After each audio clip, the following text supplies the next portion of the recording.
ये कहानी है 9 महीने के एक बच्चे पिंगटन की, जिसे प्यार से सब बेबी बो कहते हैं, जो हमेशा अपनी नानी से कहानियां सुनता था। और इसकी फेवरेट बुक का नाम है बेबी डे आउट।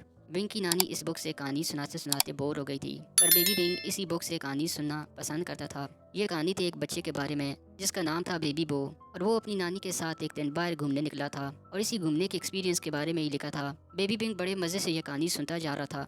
दूसरी तरफ बिंग की अम्मी अबू बिंग के न्यूज़पेपर में फोटो आने की बातें कर रहे थे। इनके जानने वाले सभी दोस्तों के बच्चों की तस्वीरें अखबारों में आ चुकी थीं, सिर्फ बिंग की अभी तक नहीं आई थी। और वो चाहते थे कि इनके बेबी की भी तस्वीर अखबार में आए, तो इसलिए वो कुछ फोटोग्राफर को अपने घर आने का कह देते हैं। लेकिन अगली सुबह इनके घर में असली फोटोग्राफर की जगह कुछ किडनैपर आ जाते हैं, और इन तीनों किडनैपर ने असली फोटोग्राफर को एक जगह बंद करके रखा था। और इन किडनैपर के नाम हैं वीको, एडी और नॉर्बे।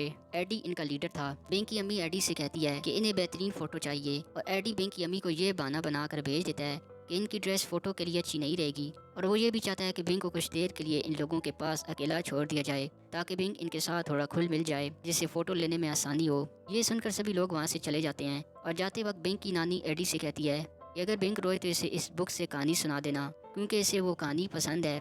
अब इन लोगों के वहाँ से जाते ही एडी और इसके साथी बिंग को किडनैप करके वहाँ से भाग जाते हैं। और जब बिंग की अम्मी नानी वापस आते हैं तो वो देखते हैं कि बिंग वहाँ नहीं है, और जाने से पहले किडनैपर $5 मिलियन बिंग की रिहाई के बदले का कह कर गए हैं। दूसरी तरफ किडनैपर बिंग को अपने घर लेकर आ गए थे, मगर इनको बिंग को संभालने में दिक्कत हो रही थी।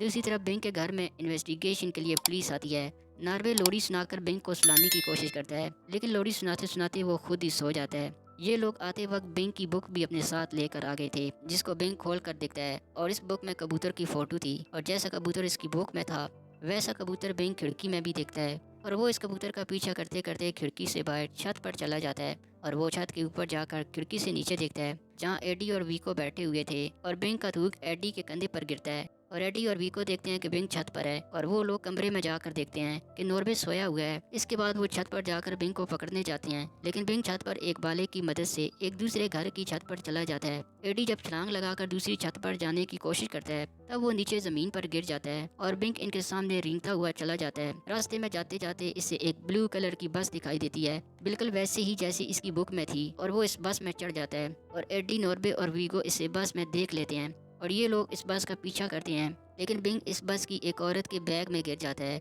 और वो औरत जब बस से नीचे उतरती है तो तीनों किडनैपर इस मोटी औरत का बैग छीनने की कोशिश करते हैं, लेकिन वो औरत तीनों किडनैपर की खूब पिटाई करती है, और इसी दौरान बिंग वहाँ से भी चला जाता है। इसके बाद वो रेंगता रेंगता एक शॉपिंग मॉल में जाता है, और शॉपिंग मॉल भी वैसे ही था जैसा इसकी बुक में बना था। लेकिन अंदर जाने के थोड़ी देर बाद वहाँ एक किड केयर सेंटर की एक लेडी आकर बिंग को ले जाती है, क्योंकि इसे लगा था ये बच्चा इनके सेंटर से निकल गया है। लेकिन बाद में बिंग एक दूसरे बच्ची की ट्रॉली के नीचे बैठकर वहाँ से निकल जाता है। दूसरी तरफ बिंग की अम्मी बिंग के बारे में सोच सोच कर परेशान होती है। दूसरी तरफ बिंग को एक येलो कलर की टैक्सी दिखाई देती है, वैसी ही टैक्सी जो इसकी बुक में बनी हुई थी, और वो इस टैक्सी को देखकर इसमें बैठ जाता है। और तीनों किडनैपर भी एक बार फिर बिंग को देख लेते हैं, और वो इस टैक्सी का पीछा करते हुए एक जू तक पहुंच जाते हैं, जहाँ बिंग को वही जू दिखता है जो इसकी बुक में बना हुआ था। तो बिंग इस जू के अंदर चला जाता है, और किडनैपर भी बिंग का पीछा करते हुए जू के अंदर जाते हैं, और वो ये देखकर चौंक जाते हैं कि बिंग एक बंदर के साथ पिंजरे में बैठा हुआ है, और वो बंदर भी बिंग के साथ खेल रहा है। और जब ये लोग बिंग को इस पिंजरे से निकालने की कोशिश करते हैं,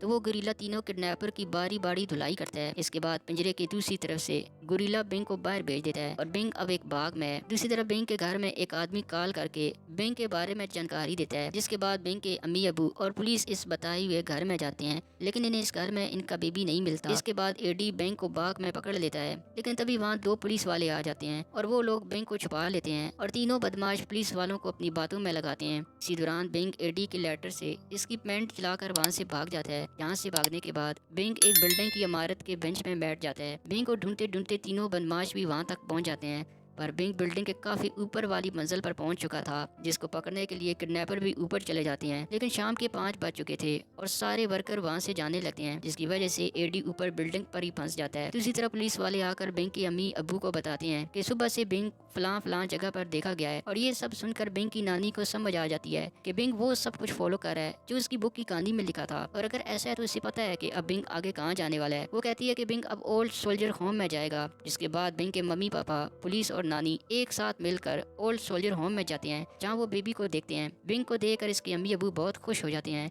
और इसके बाद जब वो बिंग को लेकर घर लौट रहे होते हैं तो तब बिंग एक जगह को देखकर बू बू बोल रहा था और इसकी नानी बताती है कि बिंग अपनी बुक को बू बू कहकर बोलता है। ये सुनकर पुलिस इस बिल्डिंग को चारों तरफ से घेर लेते हैं और इसी बिल्डिंग में इन किडनैपर का घर था और पुलिस बेबी बिंग की मदद से इन तीनों बदमाशों को पकड़ लेते हैं और बिंग को वापस अपनी बूबू मतलब बुक भी मिल जाती है। इसके बाद रात को जब बिंग की अम्मी अबू इससे सुलाकर चले जाते हैं तो तब बिंग एक नई बुक पढ़ने के लिए तैयार हो जाता है और इस बुक का नाम है बेबी ट्रिप टू चाइना। और इसी के साथ ये कहानी यहीं ख़त्म हो जाती है।